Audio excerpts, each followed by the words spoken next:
বলেন উম্মত, এমন একটা জামানা আসবে মসজিদের ইমাম হবে কাফের আর মুসল্লিরা সবাই মুমিন।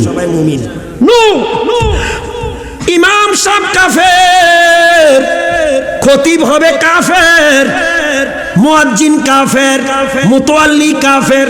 আমি কি কাফেরের কন্ট্রাক্টর হয়েছি নাকি? কাফের ফতুয়ারদার কন্ট্রাক্টর না, আমি বাস্তবমুখী কথা বলছি। ইমাম হবে কাফের, খতিব হবে কাফের, মুয়াজ্জিন হবে কাফের, খাদেমও কাফের, সভাপতি কাফের, সেক্রেটারি কাফের, ক্যাশিয়ার কাফের, জয়েন্ট সেক্রেটারি কাফের, মুসল্লিরাও কাফের হবে। এখনই আছে,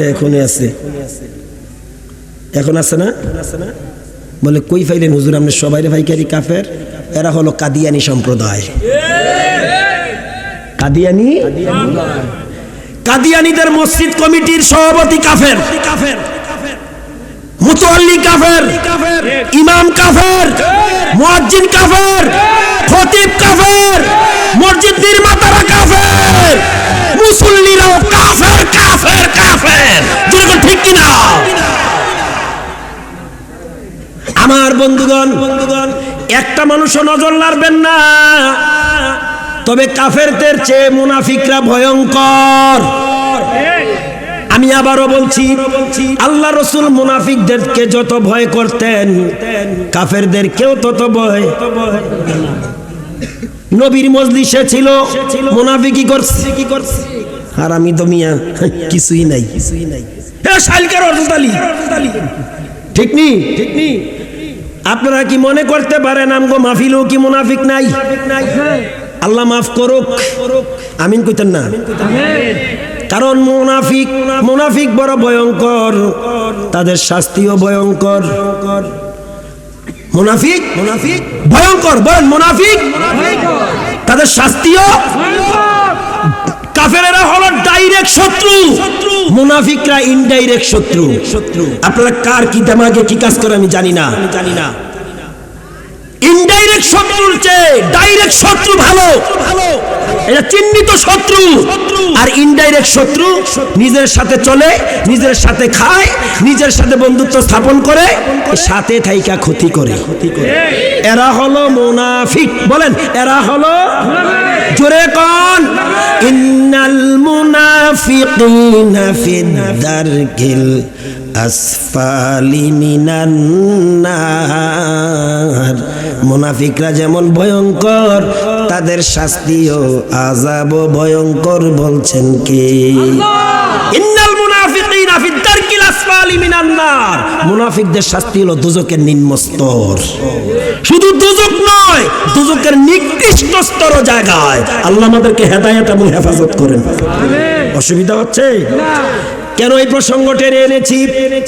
3000 কাফির যোদ্ধার সাথে আল্লাহ রাসূল 1000 মুসলিম যোদ্ধার নাম ঘোষণা করলেন। যুদ্ধে যাওয়া অবস্থায় প্রস্তুতিকালী 300 চলে গেল। বলে কার নেতৃত্বে? আব্দুল্লাহ ইবনে উবাই। বলেন আব্দুল্লাহ ইবনে রাইসুল মুনাফিকিন। সে শুধু মুনাফিক ছিল না, মুনাফিকের গডফাদার। কথা বলেন, দয়া করে কেউ উঠবেন না। ছোট্ট মনিরা যাও কেন? প্যাকেট আছে মিয়া, প্যাকেট তো তোমাদের জন্য, এটা ছোটদের জন্য না। ওই হাতে আবার মাশাআল্লাহ জবাব দিচ্ছে পেশাব করার জন্য। যায় এই কাপড় চোপড় বরাইস না, যা একটু জিকির করেন লা ইলাহা ইল্লাল্লাহ। মাশাআল্লাহ, একটু জিকিরের সাথে ওই যে ভাইয়েরা দাঁড়িয়ে আছে, বসতে পারতেছে না, একটু সামনে আসেন, দয়া করে সামনে আসেন।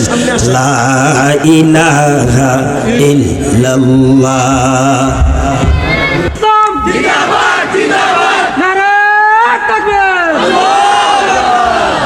মাশাআল্লাহ, গভীর রাতে একটু নাড়াচাড়া দিলাম। আমরা নাড়াচাড়া দিলে কষ্ট পাই নাকি? কারণ আঙ্গ নসিবে তো জেহাদ করা নাই, জেহাদের কোনো পরিবেশ এখনো সৃষ্টি। তবে আপনারা যে জেহাদ করেছেন সবচেয়ে বড় জেহাদ। বলে কোনটা? আপনারা নফসের সাথে জেহাদ করে এসেছেন। আপনাদের নফস আপনাদেরকে চেয়েছিল আনন্দ বাজারে রাখতে, কিন্তু আপনারা আসছেন জান্নাতের বাজারে। এই যে আনন্দ বাজারে না থাইকা নফসে আম্মারার সাথে লড়াই করে কোরআনের বাজারে আসছেন, এটা হলো জিহাদে আকবার, সবচেয়ে বড় জিহাদ। ইলিটগঞ্জ বাজারে যান, যান না? সাতগাঁও বাজারে যান, যান না? অনেক জায়গায় দেখবেন গীবতের শেখায়াতের মেলা, বিশেষ করে চার দোকানে। আপনারা পারতেন ওই স্টলে বসা, কিন্তু দেখলেন পরনিন্দা হচ্ছে, এখানে বসলেন না। এটাও জিহাদে আকবরের অংশ। সুবহানাল্লাহ বলেন মিয়া। প্রিয় ভাইয়েরা, আমি মুনাফিকের দৃষ্টান্ত কেন টেনে এনেছি? আয়াত নাজিল হয়েছে গাজওয়ায়ে উহুদ, উহুদের সমসাময়িক। আর ওই উহুদের যুদ্ধ ইসলামের ইতিহাসে এক গুরুত্বপূর্ণ গাজওয়ায়ে উহুদ, এটা চিহ্নিত এবং শিক্ষণীয় একটা যুদ্ধ পরবর্তী সিচুয়েশনে আমাদের জন্য। কারণ মুসলমানের ভুল হলে কি সর্বনাশ হয়, আর ভুল থেকে বাঁচতে পারলে কি উপকার হয়, এই ব্যাপারে আলোচনার আলোকপাত। প্রিয় ভাইরা, আব্দুল্লাহ ইবনে উবাই যখন 300 নবমুসলিম নিয়ে এবং তার মতো কিছু মুনাফিক নিয়ে চলে গেল, আর অবশিষ্ট 700 জন রইল। কতজন? তারা কিন্তু যুদ্ধের ময়দান থেকে যাওয়া থেকে বিরত রইলেন না, তারা গেলেন। যেমন আপনাদের মতো কত মানুষ বাড়িতে রইল, তারা আসলো না, আপনারা কিন্তু আসছেন। ও বাড়িঘর অবস্থানকারীরা শোনো, ইসলাম আমাদেরকে শিক্ষা দিয়েছে আমরা তোমাদের মতো নই। যেরকম ঠিক কিনা? আমরা দুর্গা পূজায় যাই না, সরস্বতীতে যাই না, তবে কিছু মুসলমান মসজিদেও যায়, দুর্গা পূজারও যায়। এরা হলো দ্বৈত নীতির মুসলমান। দো রঙ্গি ছোড় দে, এক রং হো যা, সারাপা মুম্বান ইয়ে সাং হো যা। তুমি যদি মুমিন ইমানদার কামেল ইমানদার হতে চাও, তাইলে মুমিনের মতো গলে যাও, আল্লাহর জন্য জীবন নিবেদিত করো। আর যদি ঈমান ও ইসলাম ভালো না লাগে, পাথরের মতো শক্ত হয়ে তপ কপালে তিলক দিয়ে ইসরায়েলে হিন্দুস্তানে বেরিয়ে যাও। কথা কোন ঠিক কিনা? একবার তুমি মসজিদে যাবা, আবার দুর্গা পূজায় যাবা, এটা মুসলমানের নীতি নয়, এটা মুনাফিকের কালচার। যেরকম ঠিক কিনা? নাই আমাদের মাঝে এইসব মুসলমান, থাকলে তো ভালো। মান তাশাব্বাহা বিকাউমিন ফাহুয়া মিনহুম। যার সাদৃশ্য অবলম্বন যে করবে, তার সাথে তার হাসর হবে। বলছেন মুহাম্মাদুর রাসূলুল্লাহ। আগে বসুন না, একটু ওদিকে যান, ওকে একটু সামনে দেন। প্রিয় ভাইয়েরা, 700 জন ইমানের সিপাহা সালাব উহুদ প্রান্তে চলে গেলেন। যুদ্ধের মূল নেতৃত্বে আমাদের নবী মুহাম্মাদুর। কাফেরেরা নব উদ্যমে রণপ্রস্তুতি নিয়ে আসলো। তাদের বদরে হারানো নেতাগুলোর প্রতিশোধ গ্রহণ করবে মুসলমানদের কাছ থেকে। ইমানের নূরকে নিভিয়ে দিবে, ইসলামকে মিটিয়ে দিবে, মুসলমানদের অস্তিত্ব রাখবে না। পূর্ণ পরিকল্পনা নিয়ে আসলেন, অস্ত্রে শস্ত্রে সুসজ্জিত হইয়া। অপরদিকে মাজলুম 1000 মুসলমানের চেয়ে 700 জন বেরিয়ে গেলেন আব্দুল্লাহ ইবনে উবাইয়ের নেতৃত্বে। এতদ সত্য 700 ইমানের সিপাহ সালা লইয়া নবীজি উহুদ পাহাড়ের পাদদেশে গেলেন। উহুদ প্রান্তে আমার বন্ধুগণ, যুদ্ধের আগে যুদ্ধের ফিল্ডিং সাজাইলেন নবীজি। খেলা প্রেমিক ভাইয়েরা, ক্রিকেট প্রেমিক, ফুটবল প্রেমিক, ব্যাডমিন্টন প্রেমিক, এখন তো শীতের মৌসুম, রাত্রে যেন কি বাইরায়, এটা তো ব্যাডমিন্টন কয়, লাগাই দিলাম ব্যাস, জানি না কই লাইছের কি আন্দাজ একটা, এটা নিয়ে ব্যাডমিন্টন। হ্যাঁ প্রিয় ভাইয়েরা, ওই যে বাইরায়, ও যেটা স্টেম ফুড়া মাইরা, এটা ওই বাইরেটা কিনা কয়, কিত্তা মাইছিলাম দুনিয়াতে আমি, আমার ফুলাও জানে ব্যাট। কিডা এক বুড়া বাচ্চা 7 বছর কাব্বু ব্যাট, ওই যে দেখছে। আপনাকে মাহফিলে 12টা বাজে মানুষ পাই না, মাহফিল থেকে 1টা বাজে বাসায় গিয়ে দেখে আমার বাসার 2 দিক দিয়া চলছে গাড়ি, যাত্রা বাড়ি। এটা রে কয় ব্যাডমিন্টন না। আল্লাহর নবী যুদ্ধের ফিল্ডিং সাজালেন, এমন ফিল্ডিং সাজালেন, যুদ্ধ শুরু হওয়ার আগে দুর্বল মুসলমানদের পক্ষ হইয়া নবীজি ফিল্ডিংটারে এমন ভাবে তৈয়ার করলেন, ফিল্ডিং তৈয়ার দেখিয়া প্রতিপক্ষ কাফেরেরা ভাবতে লাগলেন, আহারে বদরে আমাদের নেতাগুলো হারিয়েছি, প্রতিশোধ নিতে এসেছি। আজকে মুসলমানদের নবী মুহাম্মদ যেভাবে ফিল্ডিং সাজাইছে, না জানি আমরাও আজকে শেষ হয়ে যা। সুবহানাল্লাহ বলতে চায় না, আরো জুড়ে বলা লাগবে। নবীজির যুদ্ধের রণকৌশল, রণপ্রস্তুতি, ফিল্ডিং সাজানো দেখে যুদ্ধের আগে কাফেররা ভীতু হয়ে গেলেন। এই রণপ্রস্তুতির মধ্যে আল্লাহ নবী সর্বাধিক গুরুত্ব দিয়েছিলেন গিরিপথকে। ওই গিরিপথে হযরত আব্দুল্লাহ ইবনে জুবাইর রাদিয়াল্লাহু তাআলার নেতৃত্বে 50 জন তীক্ষ্ণ অভিজ্ঞ তীরন্দাজকে মোতায়েন করলেন। কারণ নবী দেখলেন এই গিরিপথ দিয়ে শত্রু বাহিনী মুসলিম যোদ্ধাদের উপর আক্রমণ করার সবচেয়ে বেশি সম্ভাবনা। নবীজি আব্দুল্লাহ ইবনে জুবাইর রাদিয়াল্লাহু তাআলার নেতৃত্বে 50 জন তীরন্দাজকে নিয়োগ করলেন। নবীজি একটা কঠিন নির্দেশনামা দিয়েছিলেন, ও সাহাবীরা, যুদ্ধে জয় অথবা পরাজয় একটা তো হবেই, জয় অথবা পরাজয়, যেইটাই হোক, যেইটাই আসুক, পরবর্তী নির্দেশ না দেওয়া পর্যন্ত কমস কম এই গিরিপথ ছাড়া যাবে না। নির্দেশ দিলেন কে? নবী মুহাম্মদুর। যুদ্ধ শুরু হয়ে গেল। আল্লাহু আকবার। শুরু হয়ে গেছে।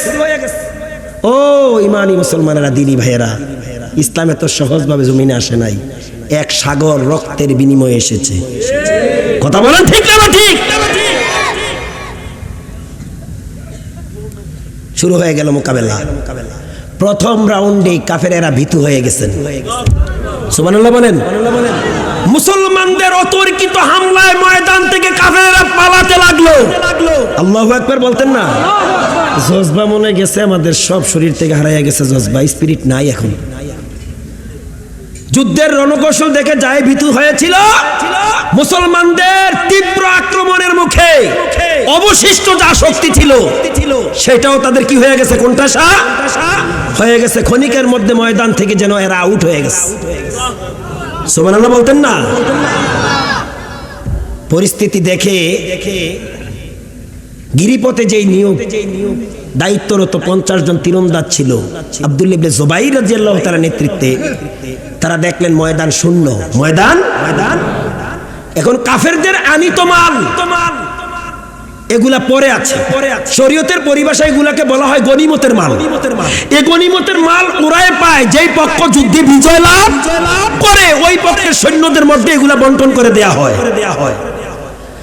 বিশেষ করে গিরিপথে অবস্থানরত 50 জন তীরন্দাজ দেখলেন কাফেররা সব আউট, বোল্ড আউট, ময়দান থেকে আউট, ফিল্ড আউট। এরা চাচ্ছিল কাফেরদের রেখে যাওয়া মালগুলো তারাই যেন একাই বক্ষণ করে। ওই যে বুলটা, আপনারা মনে করেন না আমি সাহাবীদের দোষ বলছি। সাহাবীদের ভুল, পয়গম্বরদের ভুল, পরবর্তী পয়গম্বরদের অনুসারীর জন্য এটা রহমত। কথা কয় না? নবীদের সিফত এরা গুনাহমুক্ত, সাহাবীদের সিফত এরা অপরাধ মুক্ত। তবে ভুল থাকতে পারে। ভুল যদিও তাদের ভুল, এটা আমাদের জন্য, পরবর্তী প্রজন্মের জন্য কি রহমত। জোরে বলেন মারহাবা। প্রিয় ভাইয়েরা,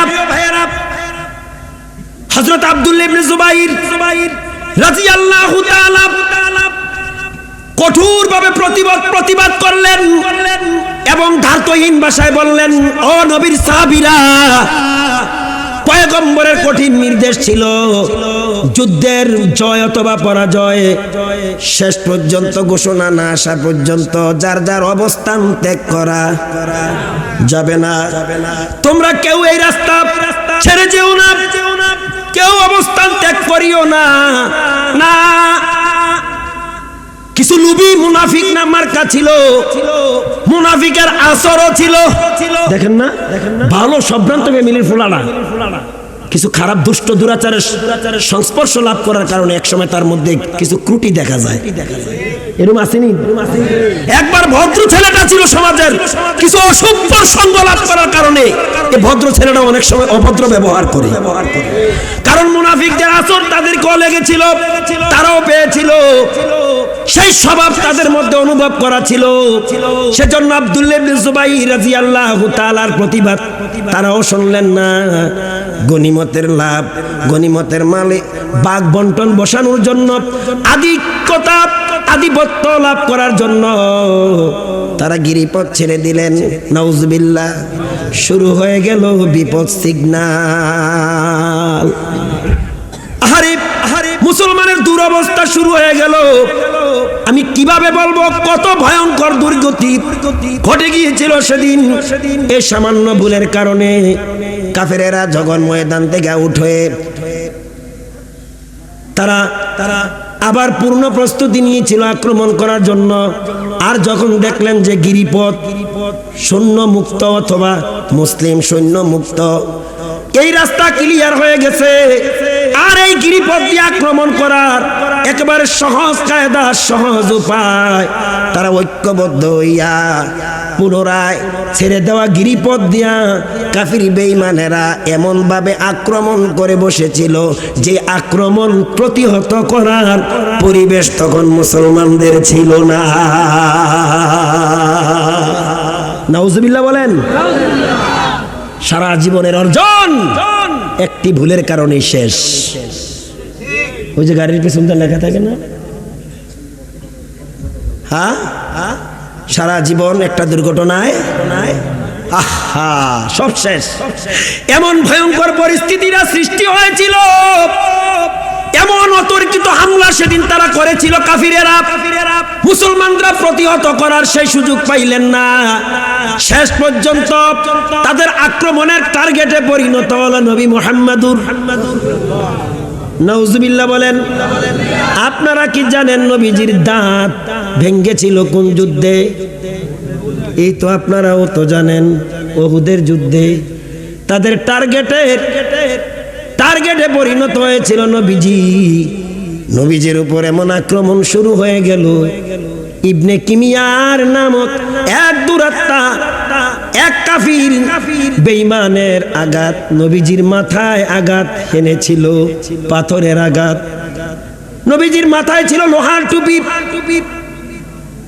হেলমেট ভেঙে হেলমেটের কংক্রিটটা নবীর মাথায় পড়ে গিয়েছিল, মাথার এক পাশ দিয়া ঢুকেও পড়ে গিয়েছিল। দুটি দাঁত সেদিন শহীদ হয়ে গিয়েছিল। নবীজির গা থেকে রক্ত ঝরতে নবীজি রক্ত শূন্য অবস্থায় উহুদে দাঁড়িয়ে থাকতে পারে নাই। তাহলে আক্রমণটা কি সহজ ছিল না কঠিন ছিল? আর এই আক্রমণের সুযোগ পেয়েছিল বলে কিছু মুসলমানের ভুলের কারণে। সবার না, কিছু এই গিরিপথে অবস্থান নেওয়া 50 জন তীরন্দাজের কিছু লুবি মুসলমানের কারণে। কথা কোন ঠিক কিনা? আমার ভাইয়েরা, নবীজির শরীর থেকে রক্ত মুবারক ঝরে গিয়েছিল। আপনারাও জানেন, মানুষের শরীর যদি রক্ত চাহিদা মতো না থাকে, মানুষটা দুর্বল। অনেক সময় দাঁড়াতে পারে না, বসতে পারে না, উঠতে পারে না, কাজকর্ম তো বাদে। কথা কোন ঠিক কিনা? আমার নবীর শরীর থেকে এমন রক্ত সেদিন ঝরেছিল, রক্ত ঝরতে তিনি এক পর্যায়ে রক্ত শূন্য হয়ে গেলেন। রক্ত শূন্য হওয়ার কারণে তিনি দাঁড়িয়েও থাকতে পারলেন না, তিনি টলে গেলেন। আল্লাহু আকবার। নবীজি টলে পড়লেন জমিনে উহুদের ময়দানে। উহুদের ময়দান বর্তমান যেই উহুদ প্রান্ত এমন সমতল ছিল না, তখন ছিল উঁচু নিচু জায়গা। জোরে কোন ঠিক কিনা? নবীজি যখন পড়ে গেলেন, ঢলে পড়লেন, তিনি উলুট পালুট খেতে এক পর্যায়ে একটা নিচু সংকীর্ণ গর্তের মধ্যে পড়ে গেলেন। তখন আর রাসূলকে দেখা গেল না, যেন উহুদ ময়দান নবী শূন্য, নবীর অস্তিত্ব খুঁজে পাচ্ছে না কেউ। দিনের নবীকে আর না পেয়ে সাহাবীরা দুর্বল।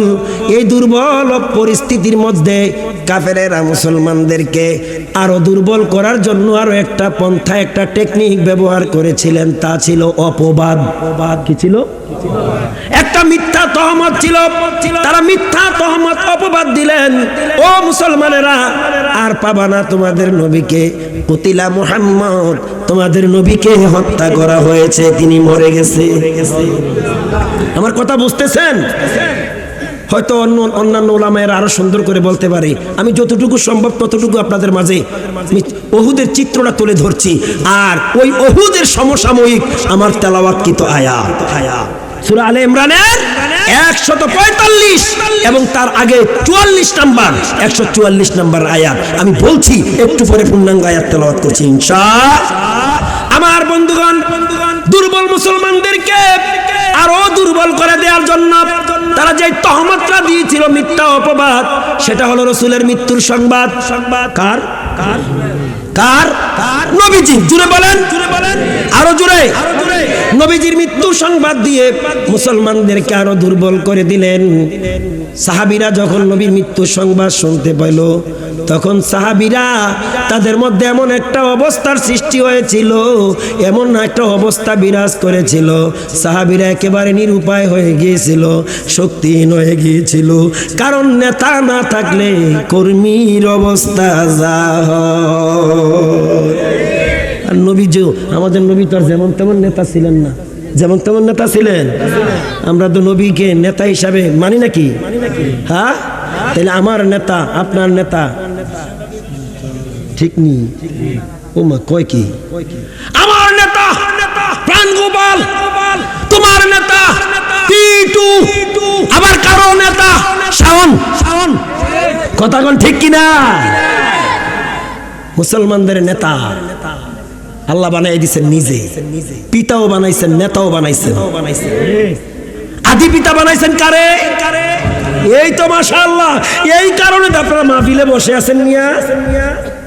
এই অভিজ্ঞতা অর্জনের কারণে, দিনের ব্যাপারে জ্ঞান থাকার কারণে, দিনের বুঝ থাকার কারণে এত রাত্র পর্যন্ত এত মানুষ বসা। আলহামদুলিল্লাহ বলতেন না?